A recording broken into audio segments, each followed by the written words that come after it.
Assalamualaikum warahmatullahi wabarakatuh. Jadi kali ini kita akan membahas tentang yang pertama bilangan kompleks, yang kedua teorema de Moivre, yang ketiga bentuk eksponen, yang keempat akar bilangan kompleks, yang kelima persamaan Cauchy-Riemann dan fungsi harmonik serta fungsi eksponen dan fungsi logaritma. Jadi pertama kita melangkah ke bilangan kompleks, di mana bilangan kompleks Z merupakan pasangan berurut XY dengan XY adalah elemen bilangan real atau XY adalah anggota dari bilangan real. Dia ditulis sebagai Z sama dengan X, Y. Yang kedua merupakan bilangan yang berbentuk X tambah Y dengan XY elemen real dan Y sama dengan 0,1 sama dengan akar min 1. Dia ditulis sebagai Z sama dengan X ditambah Y. Dan jika Z sama dengan X, Y sama dengan X ditambah Y, maka X sama dengan bagian real Z dan Y sama dengan bagian imajiner Z. I itu sama dengan satuan imajiner dan I pangkat 2 sama dengan min 1. Nah, selanjutnya kita melangkah ke contoh soalnya, di mana kita ketahui nilai Z sama dengan 17 ditambah 18I. Jadi di sini kita akan tentukan bagian real Z-nya dan bagian imajiner Z-nya. Jadi bagian real Z sama dengan 17 dan bagian imajiner Z sama dengan 18. Sampai di sini paham kan? Karena kan di sini kenapa dia nilainya imajiner Z sama dengan 18? Karena di sini yang singkatnya seperti ini, yang berdekatan dengan huruf I, berarti itu adalah nilai dari imajiner Z. Selanjutnya teorema de Moivre. Jadi kita misalkan Z1 sama dengan X1 ditambah IY1 sama dengan R1 dikali cos theta 1 ditambah I sin theta 1, dan begitu pula dengan Z2 sama dengan X2 ditambah IY2 sama dengan R2 dikali cos theta 2 ditambah I sin theta 2. Jadi ketika dikalikan Z1 dikali Z2 maka diperoleh R1 dikali R2 dikali cos theta 1 ditambah theta 2 ditambah I sin theta 1 ditambah theta 2. Jika Z1 sama dengan Z2 dan sama dengan Z3, maka Z1 dikali Z2 berarti dia Z kuadrat sama dengan R1 dikali R2 R kuadrat, cos theta 1 ditambah theta 2 ditambah I sin theta 1 ditambah theta 2 adalah cos 2 theta ditambah I sin 2 theta. Jadi Z kuadrat sama dengan R kuadrat dikali cos 2 theta ditambah I sin 2 theta. Sehingga kalau dia Z pangkat 3 berarti sama dengan R pangkat 3 cos 3 theta ditambah I sin 3 theta. Begitu pula seterusnya sampai dengan Z pangkat N sama dengan R pangkat N dikali cos N theta ditambah I sin N theta. Jadi Z pangkat N sama dengan R pangkat N cis N theta. Selanjutnya kita melangkah ke contoh soalnya. Jika diketahui nilai Z sama dengan 2 dikali cos 30 derajat ditambah I sin 30 derajat, tentukan nilai dari Z pangkat 4.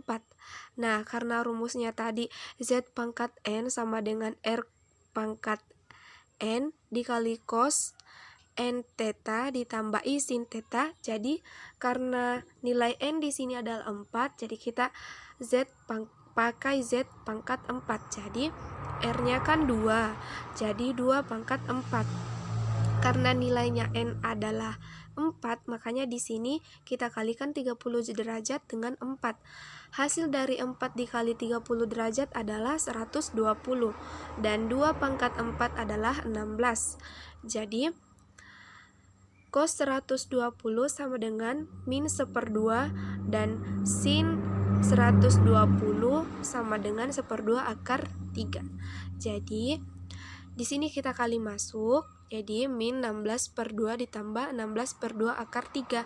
Karena min 16/2, 16 bagi 2 min 8, berarti hasilnya adalah Z pangkat 4 sama dengan min 8 ditambah 8 akar 3I. Di sini ada I ya, tapi saya lupa tuliskan. Selanjutnya bentuk eksponen. Jadi, kalau bentuk eksponen itu, ketika kita menggunakan rumus Euler, berarti E pangkat I theta sama dengan cos theta ditambah I sin theta. Kalau dalam bentuk polar, bilangan kompleks Z dapat diubah menjadi Z sama dengan R cos theta ditambah I sin theta sama dengan RE pangkat I theta. Jadi untuk lebih paham, silahkan kita melangkah ke contoh soal.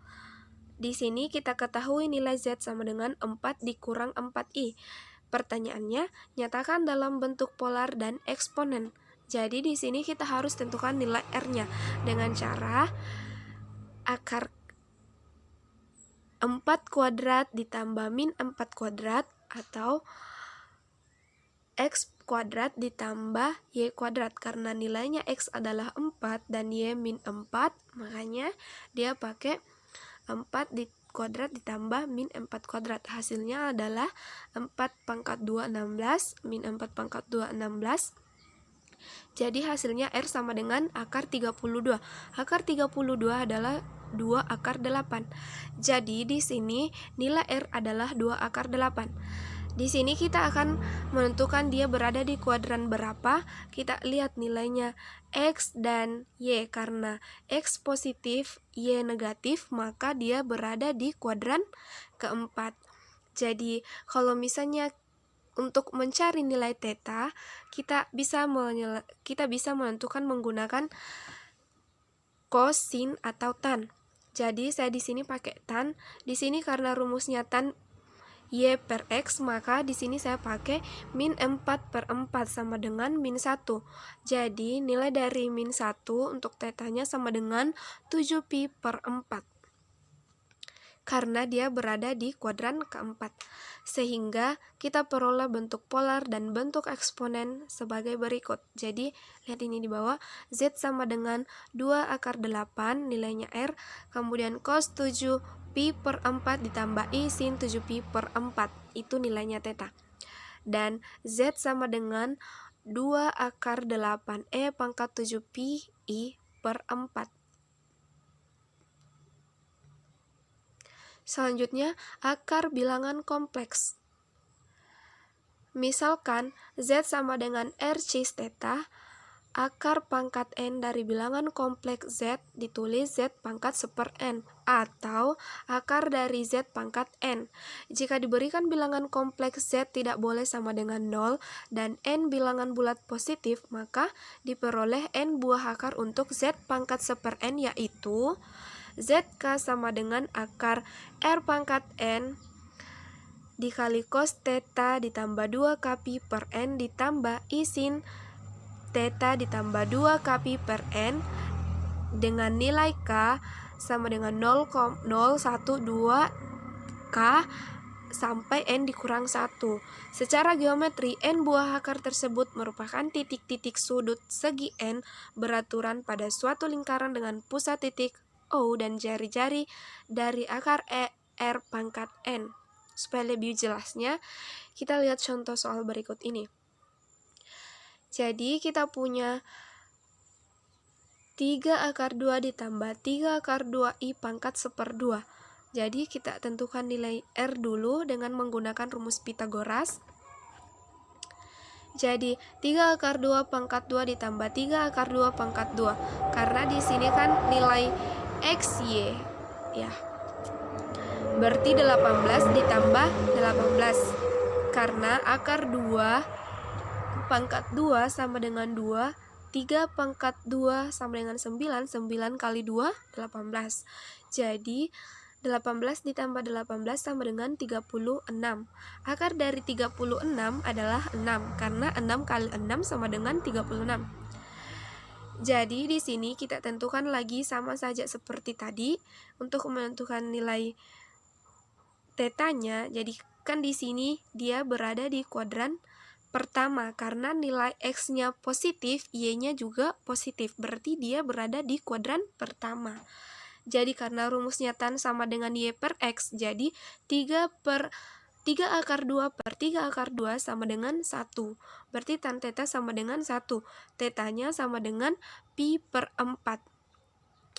Kemudian kita masukkan di rumusnya. ZK sama dengan 3 akar 2 ditambah 3 akar 2 pangkat 1/2 sama dengan 6 pangkat 1/2, karena di sini R-nya 6, terus N-nya adalah 1/2. Kemudian kita substitusikan masuk. Cos pi per 4 ditambah 2K pi per 2. Ini rumusnya ya.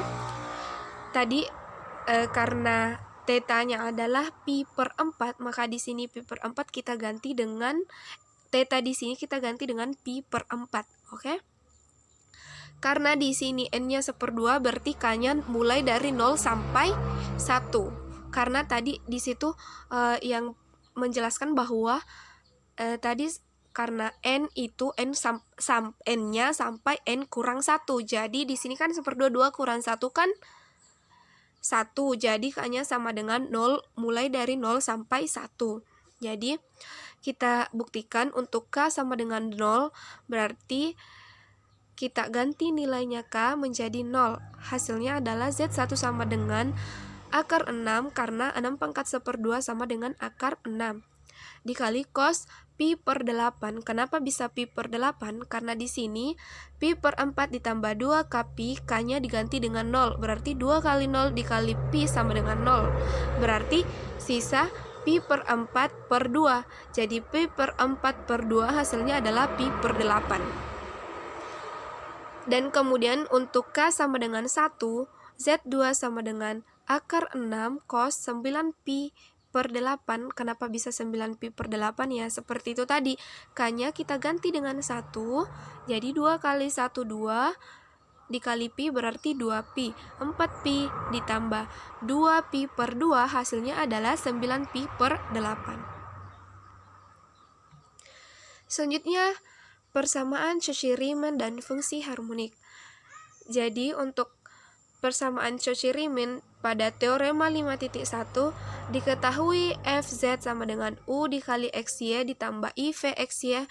Andaikan bahwa UXY dan Vxy dan semua turunan parsialnya Ux, Vx, Uy, dan Vy kontinu di semua titik dalam suatu lingkungan N, bagi titik Z0 sama dengan AB.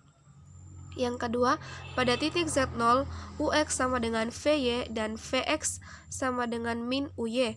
Dan teorema 5.2, andaikan fungsi Fz sama dengan Uxy ditambah IV dikali Xy mempunyai turunan pada suatu titik Z0 sama dengan AB. Maka pada titik itu F aksen sama dengan Ux ditambah IVX sama dengan Vy dikurang I dikali Uy. Jadi Ux sama dengan Vy dan Vx sama dengan min Uy.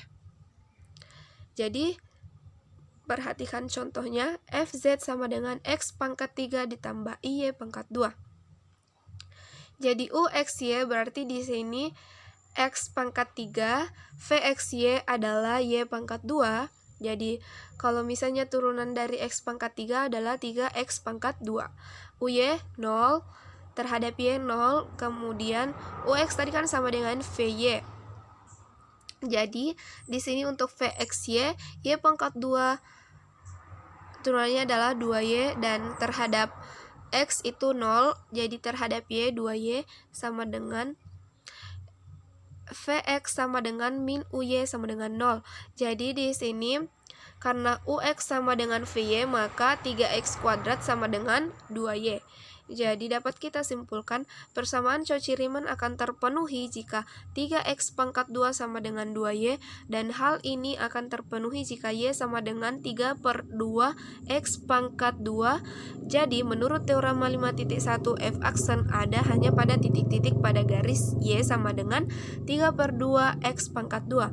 Selanjutnya dengan teorema 5.2 diperoleh bahwa F aksen sama dengan Ux ditambah I Vx sama dengan 3X pangkat 2, atau Vy dikurang I Uy sama dengan 2Y.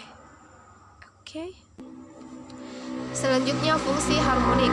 Fungsi yang analitik memiliki sifat yang istimewa, yaitu jika f analitik pada titik z0, maka f aksen juga analitik. Dari sifat ini selanjutnya dikembangkan suatu teori yang menjadi penghubung antara teori dan terapan fungsi kompleks. Materi selanjutnya yaitu fungsi eksponen dan fungsi logaritma. Fungsi eksponen pada bilangan kompleks z sama dengan x ditambah y didefinisikan dengan e pangkat z sama dengan e pangkat x dikali cos y ditambah i sin y.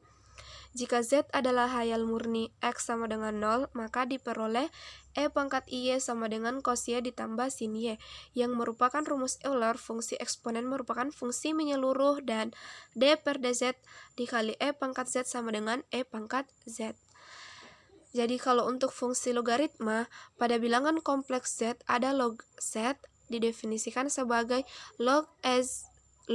logaritma zw sama dengan logaritma z ditambah log w, dan log z pangkat alfa sama dengan alfa log z untuk setiap bilangan kompleks z, w, dan alfa.